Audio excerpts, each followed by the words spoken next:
Salut les cathos, aujourd'hui nous sommes le 5 octobre et nous fêtons Saint Placide et ses compagnons. Saint Placide appartenait par sa naissance à une des plus anciennes et des plus célèbres familles de Rome. Il fut confié, âgé de 7 ans, à Saint Benoît, pour être élevé à Subiaco, sous sa conduite. On le voit dès lors pratiquer rigoureusement les exercices de la vie monastique.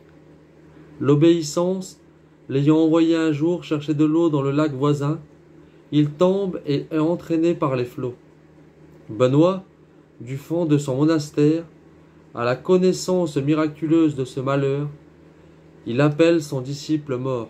« Courez vite, mon frère, lui dit-il, l'enfant est tombé à l'eau. » Mort s'élance, muni de la bénédiction de l'abbé. Marche sur les eaux, saisit par les cheveux l'enfant qui surnage encore et le ramène sur le bord. Depuis ce temps, Placide fit des progrès plus grands encore, au point que saint Benoît lui-même en était dans l'admiration. Le saint abbé envoya plus tard son bien-aimé disciple en Sicile pour y établir un monastère. Son austérité y devint de plus en plus étonnante et allait beaucoup au-delà des prescriptions de la règle.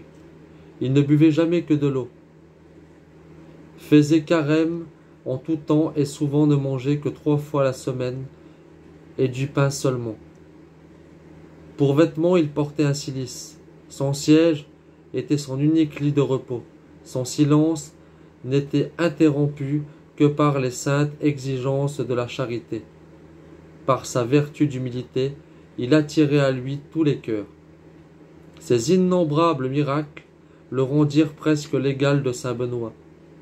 Un jour en particulier, il guérit par sa bénédiction tous les malades de son île réunis près de lui. Placide et ses religieux furent faits prisonniers dans leur couvent par des pirates cruels qui les maltraitèrent affreusement. Le saint animait ses compagnons à la persévérance.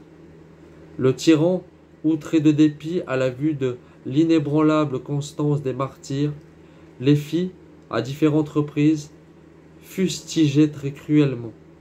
Mais notre Seigneur vint fermer et guérir leurs plaies. Placide exhortait le tyran et ses bourreaux à se convertir au christianisme.